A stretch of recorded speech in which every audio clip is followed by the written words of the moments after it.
एगो आदमी के डिप्रेशन में जइला का पहला कारण है अधिक बोझ। एगो व्यक्ति डिप्रेशन में जा कर के आत्महत्या कर लेवे कर दूसर कारण हवे शक कैल।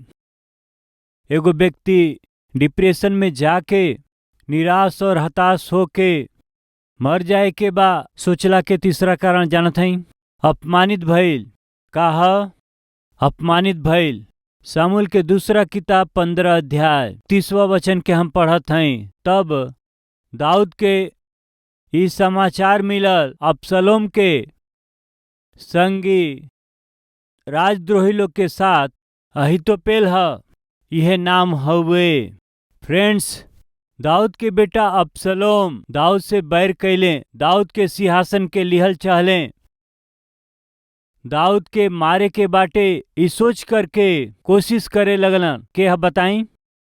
दाऊद जेकरा से बहुत प्रेम कैले उ बेटा, जेकरा से बहुत प्रेम कला उनकर बेटा अब्सलोम ही दाऊद के मारे के कोशिश कैले। कारण जानत हई? एक रात के युद्ध में जाए के रहे राजा दाऊद के, ना जाके भवन के छत पर जब इधर उधर वो टहलत रहले त वो छत से जब वो नीचे देखलन त स्नान करत एगो औरत दिखाई उनके दिहली। वो स्त्री नहात जब उनके दिखाई दिहली त दाऊद के तुरंत वहां से चल जाए के रहल, अपना सिर के घुमा लेवे के रहे। वस्त्र के बिना एगो स्त्री के जब देखले, हाय उनके हम काहे देखत हई, नंगा रहे वाले स्त्री के काहे देखत हई, इस सोच के वहां से जाए के रहे, सिर घुमावे के रहे। नंगा औरत के देख के, उनकरा सुंदरता के देख के जांच करावले के ह पता करा।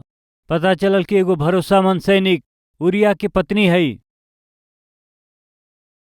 एगो सैनिक के पत्नी हई, एगो विश्वास योग्य सैनिक के पत्नी हई। वो स्त्री के पति जान के परवाह कैला बिना देश खातिर लड़े खातिर गईल हमें त दाऊद मूर्खतापूर्ण वो स्त्री के अपना पास बुलवा लिहले। दाऊद के बुलावला से जब घर में पति नहीं खन त वो औरत के कहे के चाहे कि हमारा घर में पति नहीं खन। पति के ना रहला से दूसरा पुरुष के बुलावला पर गईल संस्कार ना ह, हम ना जाए, हमारा पति के अइला के बाद हम मिल के रौरी पास में आई। इस तरह से कहल एगो अच्छा गृहिणी के रूप में उनकर जिम्मेदारी हुई। पति घर में ना रहला के समय में पराया पुरुष के नजर डरला से और पराया पुरुष के बुलावला से तैयार होके चल गई। प्रिय, कितना बुरा बात बा। आज हमनी के बीच में केहू बाटे का पति के घर में ना रहला से दूसर का आदमी आकर्षित और सुंदर बने, यही से पड़ोस के आदमी आकर्षित हमें, यही से बाजू के पोर्शन में रहे वाला व्यक्ति आकर्षित हमें, यही से पति के धोखा देवे वाला पत्नी रहुआ हई का, या पराया औरत पड़ोस में बाड़ी सुंदर बाड़ी, यही से अपना पत्नी के धोखा दे के उनकरा साथे पाप करे वाला पति के रूप में हई का। रउआ के हिम्मत यही से बाकी रौरी पति के मालूम ना होई, रौरी पत्नी के मालूम ना होई, ई केहू के पता ना चल पाई।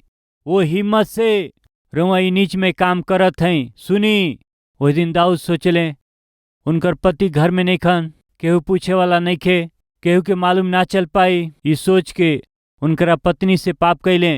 वो पत्नी भी हमार पति हमसे दूर हमें ना, दूसरा प्रांत में वो हमें ना, उनके मालूम ना हो पाई। इस सोच के वो पराया पुरुष से पाप कैले हई।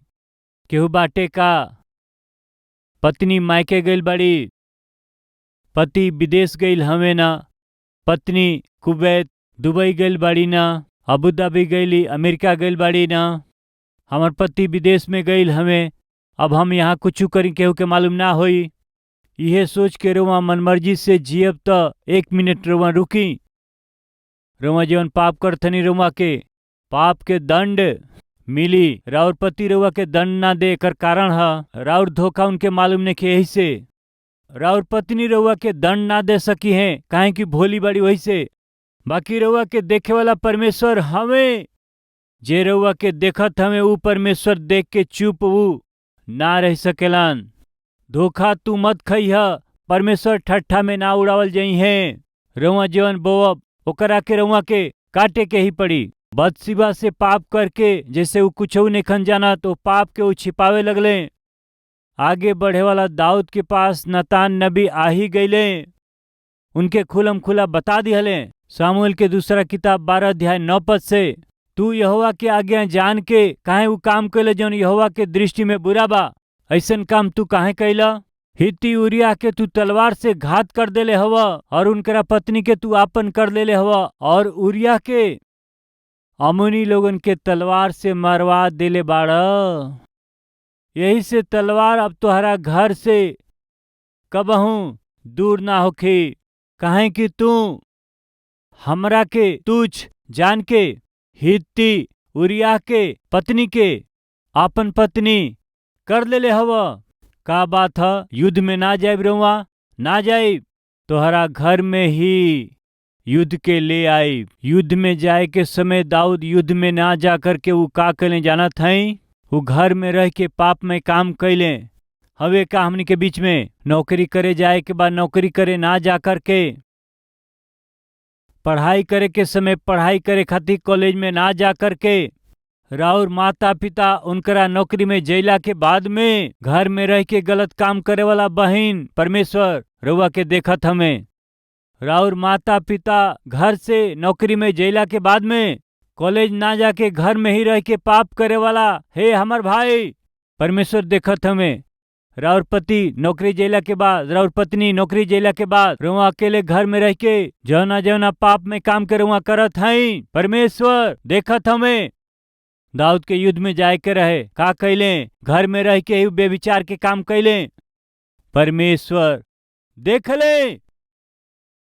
आज हमनी के बीच में केहू बा का जिम्मेदारी के भुला के, आत्मिकता के छोड़ के परमेश्वर देखत हमें, कम से कम ऐसन डर भी मन में ना रख के मन मर्जी से जिए वाला पाप में काम करे वाला केहू बाटे का? सावधान, परमेश्वर कहत हमें तोहरा के युद्ध में जाए के रहे, युद्ध में ना जा करके घर में रह के बेविचार करत हवा ना, तब फिर सुना, तोहरा घर में हम शांति के ना रहे दे, तोहरा घर में चैन से हम ना रहे दे, तोहरा घर में शांति और आनंद ना रहे दे, तोहरा घर में हम लड़ाई पैदा कर दे, तोहरा घर के लोगन के ही तोहार दुश्मन हम बना दे।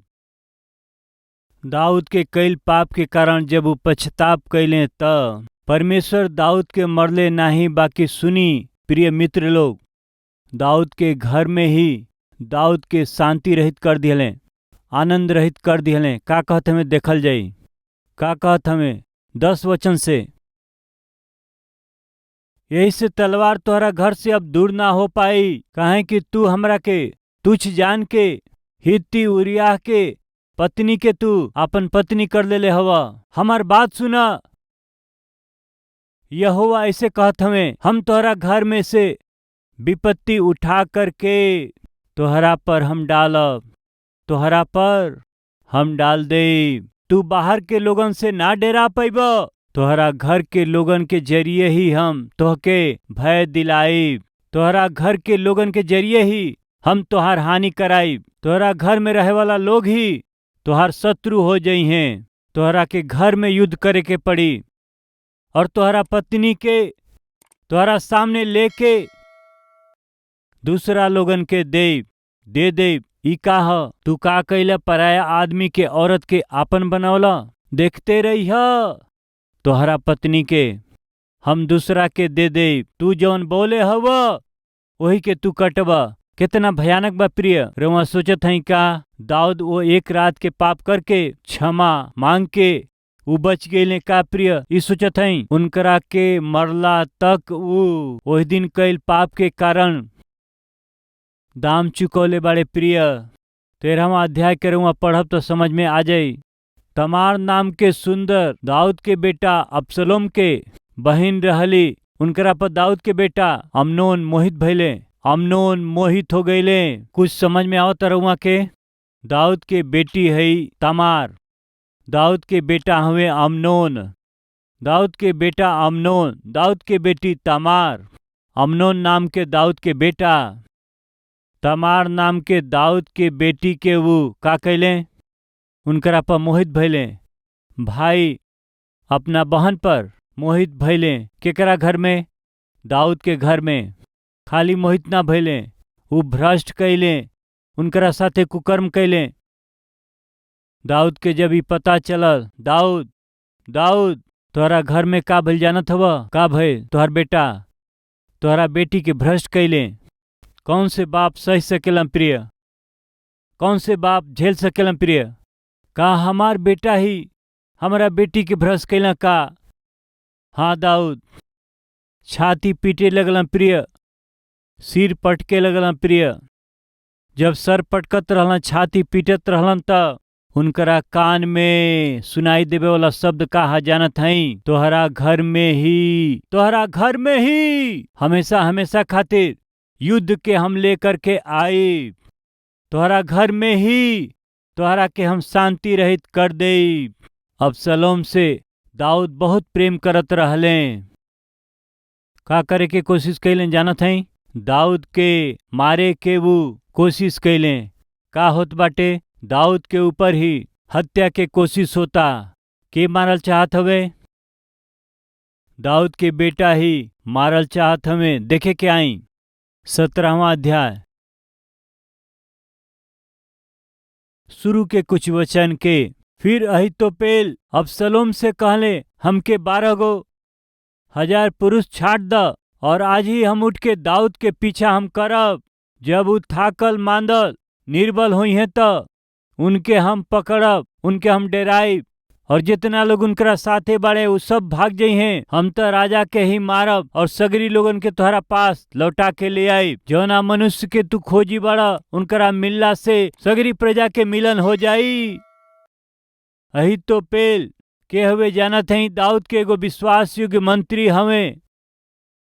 हमेशा दाऊद के दाहिने उ रहत रहले प्रिय। जौन भी सलाह उनके चाही अहीतोपेल सलाह देवे खातिर तैयार रहत रहले प्रिय। ई अहीतोपेल अब कौना ओर चल गेले जानत हई? अबसलोम की ओर चल गेले। युद्ध तोहरा घर वाला से ही कराई, परमेश्वर कहले। अहीतोपेल दाऊद की ओर रहे के चाही, बाकी अबसलोम की ओर चल गेले। अबसलोम के ह प्रिय जानत हई? दाऊद के प्रिय बेटा हवे। दाऊद अबसलोम से बहुत प्यार करत रहले। जेकरा से वो बहुत प्यार कैले वो बेटा ही दाऊद के मार दिहला के योजना बना लेले प्रिय। कौन पिता सह सकेला प्रिय? उनकर बेटा है उनके मारे के कोशिश कैला से। तोहरा घर वालन से ही हम तोहार युद्ध हम कराई।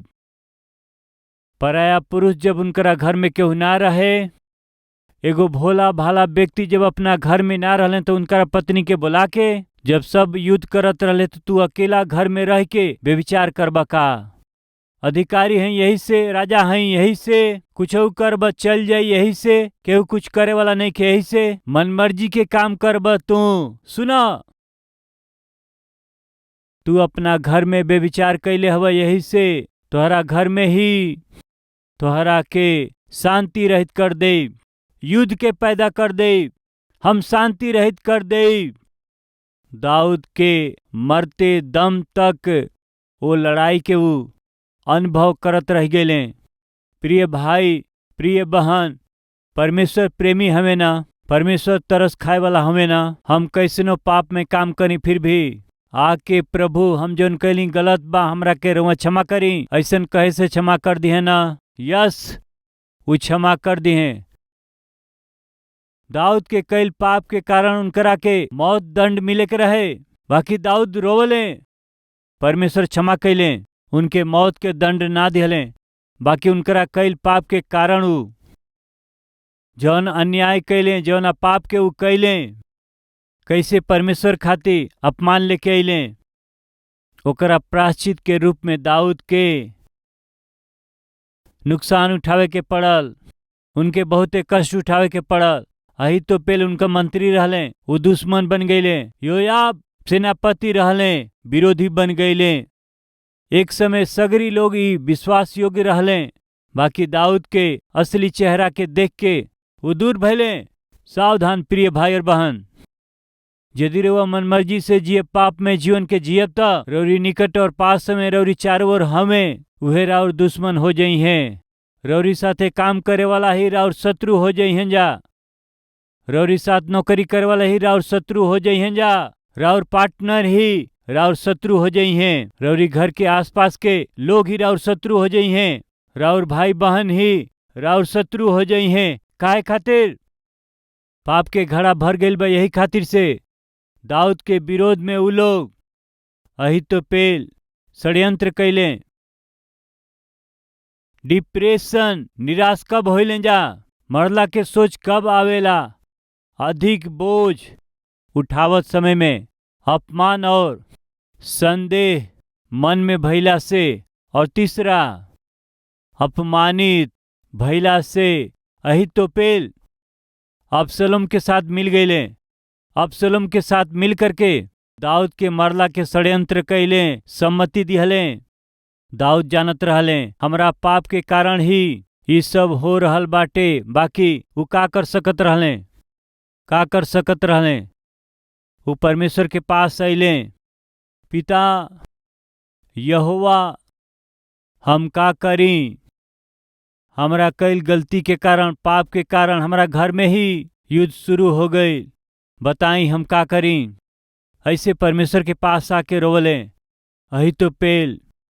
अहितोपेल त एक समय हमार मंत्री रहले, हमारा साथे रहले, बाकी अब तो हमारा बेटा की ओर हो गइल बाड़े। हमारा बेटा के गलत रास्ता बतावत हमें, हमारा बेटा के ऊ बिगाड़त हमें, हमारा बेटा के उकसावत हमें कि ऊ हमके मारे। हमरा कईल गलती के कारण हम दंड भोगत हई, बाकी यहोवा, हमार यहोवा अहितोपेल के सम्मति के ना होखे द। ऊ निवेदन कैले, आज हमन के बीच केहू बा का? हमारा गलती के कारण ही बहुत नुकसान उठौले हई, बहुत कष्ट उठौले हई, बहुत से दुखन के हम मोल लिहली। आज हमरा जीवन में जौन बीमारी बा, ई पाप के कारण ह। आज हमरा आर्थिक समस्या के कारण ई हवे कि परमेश्वर के परवाह कैला बिना हम जीवन के बितौले हई। आज हमरा परिवार के बर्बाद भइल, और हमरा पति के छोड़ दिहल, और हमरा पत्नी के हमके छोड़ दिहल। ये सब के कारण बा हमार पाप। बाकी हम मानत हई हम जौन कैली गलत बा, ई कहत हई। परमेश्वर हमरा पर तरस खई है का?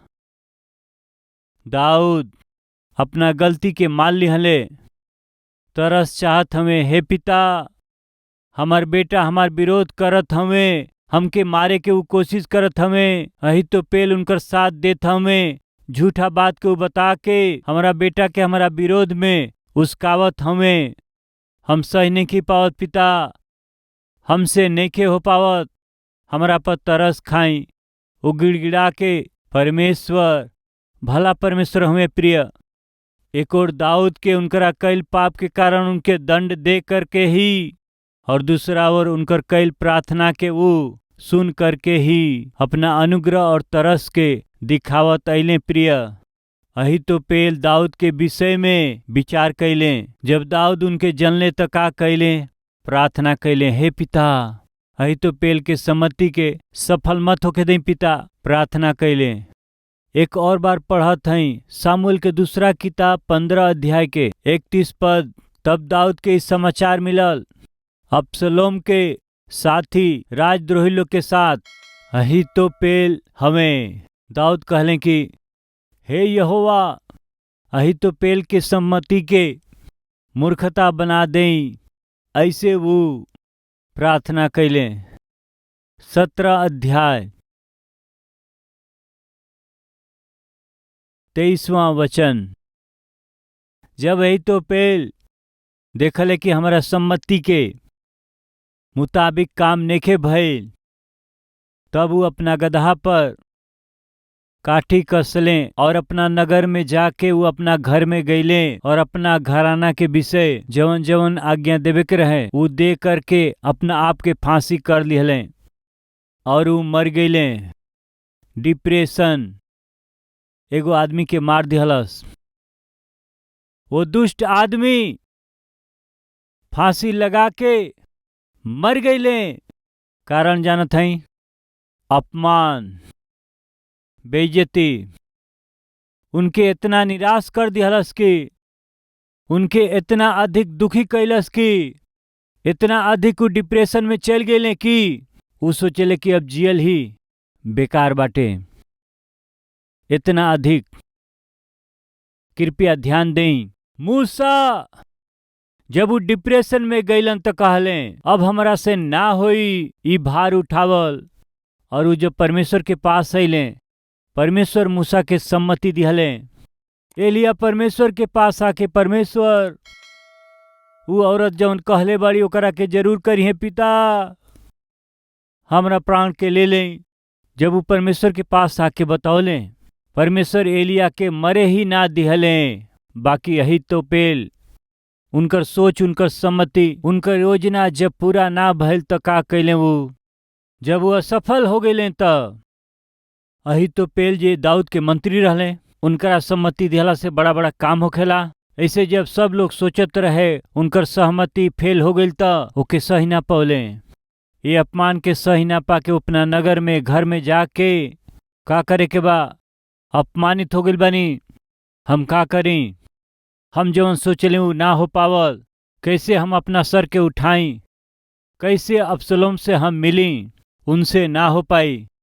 सुनी मित्र लोग, मूसा डिप्रेशन में से होके गईले, एलिया डिप्रेशन में से होके गईले, बाकी वो डिप्रेशन के सामना कर पावले, कारण जानत हई वो परमेश्वर के पास आकर के अपना समस्या के वो बता पावले। लेकिन वो अहीतोपेल, वो दुष्ट आदमी, वो डिप्रेशन से जय ना पावले, कारण जानत हई उनके परमेश्वर के पास जैला के मन ना रहल, परमेश्वर के साथ कनेक्शन ना रहल, परमेश्वर के साथ संगति ना रहल।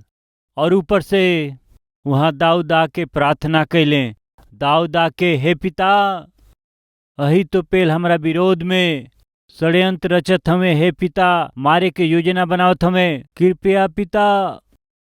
दाऊद आके परमेश्वर की उपस्थिति में आंसू बहावला से परमेश्वर का कैले जानत हई उनकरा षड्यंत्र के ही नाही बाकी उनकरा प्राण के भी हम रहे ना दे, मार दिहले। काहे खातिर के दुष्ट आदमी आत्महत्या कैले, डिप्रेशन काहे भइल, डिप्रेशन वो अपमानित काहे भइले, ऐसे कि वो गलत योजना बनावले, उनकर बनावल गई गलत योजना उल्टा उनकरे पर पड़ल। दाऊद के कैल प्रार्थना वहां सफल भइल, अपमान के सही ना पाके वो दुष्ट मर गईले, फांसी लगा ली हले। सुनी जा मित्र लोग, बाइबल में बहुत से लोग डिप्रेशन में से होके गईले, जे डिप्रेशन में गईल उनकरा में से जे लोग परमेश्वर के चरण के पकड़ ली हले वो डिप्रेशन में से बाहर आइले, वो अपना निराशा में से बाहर आ गईले। परमेश्वर के चरण के ना पकड़ करके जे लोग डिप्रेशन में रह गईल वो अपना प्राण के खो दिहले। आज हमनी के बीच में कहबा का बहुत ही अधिक बोझ से दबाए लोग, शक से परेशान होखे वाला लोग, और अपमान से जवन सोचली रहुआ कि ना भइल, जवन रहुआ सोचली ना भइल, जवन चाहली रहुआ ना भइल, यही से निराशा में रहुआ बानी। तब अहीतोपेल के जैसे अपना आप के मत मारब, अहीतोपेल के समान आत्महत्या करे के बा, हमके मरे के बा, ऐसन सोचावे मत दिह। तब फिर का करबा, परमेश्वर की ओर फिरी। एलिया परमेश्वर की ओर गईले, मूसा परमेश्वर की ओर गईले, का कैले परमेश्वर मूसा के उ सम्मति दिहले, तू अधिक भार नहीं खा उठा पावती, सच बा हम एगो सम्मति दे, उ सम्मति दिहले। एगो महान अगुआ के रूप में मूसा के परमेश्वर आगे बढ़ौले। एलिया सोचले कि हम मर जाए, वो मार दी है, ऐसे वो डेरा के परमेश्वर के पास आके परमेश्वर एलिया के बचा लिहले, उनके ऐसे बचौले कि असल में मौत ही उनका जीवन में ना आवे। परमेश्वर उनका रक्षा कैले, राव रक्षा करे खातिर परमेश्वर हमार सक्षम हवे। रउआ के खाली ई करे के बा, आज जो ना विषय में राव निराशा में से, परेशानी में से होके जात हई, निराशा में से होके जात हई, जेकरा कारण जेकरा वजह से रउआ बार बार दुख के उठावत हई, ओके लिया के प्रभु के बताइब का, ओके लिया के प्रभु के सौंप देब का। आज प्रभु रउआ के सम्मति दिहल चाहत हमें, सहायता उ कैल रउआ के चाहत हमें, सहारा देबे खातिर वो ऐसन आशा करत हमें, आशीष देबे के हवे ऐसन उ चाहत हमें, आनंद से रउरी जीवन के भरे के बा। परमेश्वर चाहत हमें आज रउआ के ई करे के बा, अपना जीवन की निराशा असफलता के हमरा प्रभु के सौंप दें। कौनो भी बात के रउआ चिंता मत करी, बल्कि अपना सगरी चिंता के का लिखल बा हमरा पर डाल द, तोहरा बोझ के उठावे वाला प्रभु हमें अपना बोझ के हमरा पर डाल द। आज प्रभु कहत हमें काहे अनावश्यक बोझ के उठैब, काहे बेवजह तू परेशान होखब काहे बेवजह तू का पता ये शक के बीमारी से दुख उठेब। अपन सारा बोझ हमके द, अपन सगरी दुख हमके दे द, अपन सगरी परिश्रम हमके दे द। हम तो के विश्राम दे, सुख दे, समृद्धि दे और शांति हम दे। परमेश्वर हमनी के प्रतिज्ञा देते हो तो कितना लोग हवे अपना सगरी बोझ के हम प्रभु के आज ही सौंप दे। ऊंट हमन के पाठ सिखावेला, जब भार ना उठा पावेला तो ऊंट का करेला, घुटना टेकेला। आज केहू बाटे का जे बोझ के नइखे सही पावत का घुटना टेकब। हमार प्रभु रौरी बोझ के दूर करे जात हवन। आज रौरी ऊपर जौन बोझ बाटे, रौरी जीवन में जौन वेदना बाटे, हमार प्रभु दूर कर दी है। आज रउआ इहे करी। बुजुर्ग माता और पिता रउआ घुटना ना टेक पाई तब खाली वो स्थान में ही जहाँ रउआ हई प्रार्थना में शामिल होखी।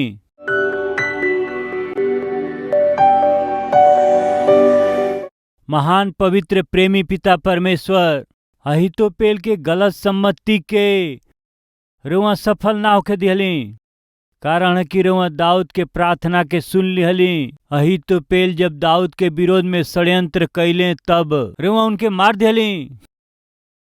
एक ओर दाऊद के दंड दे करके ही और दूसरी ओर दाऊद के प्रति अपना प्रेम के प्रकट करे वाला वो महान अद्भुत पिता हैं।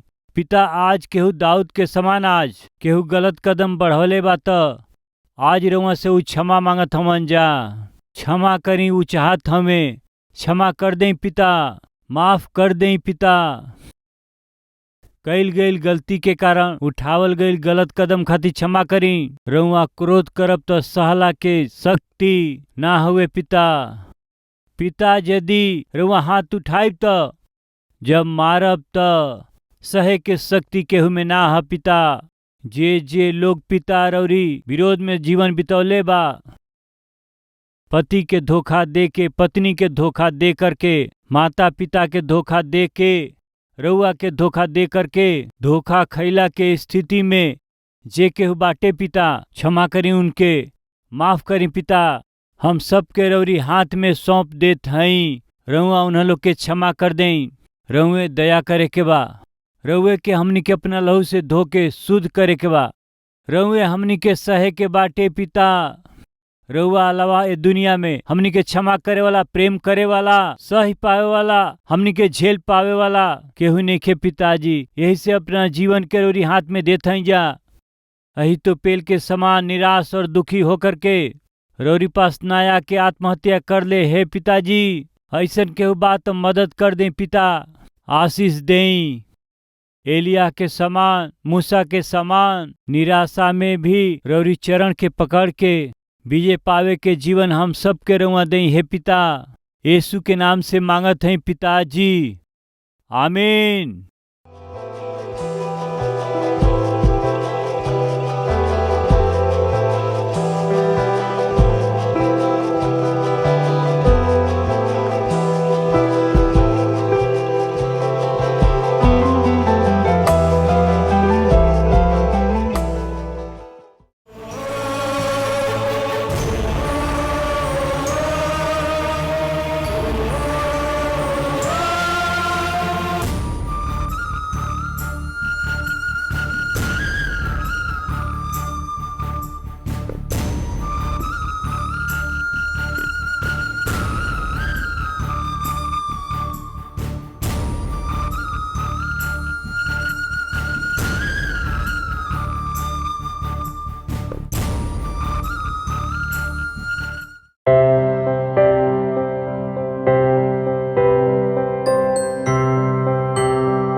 हमार पता बा Calvary, post box number 30, Kukatpally, Hyderabad 72।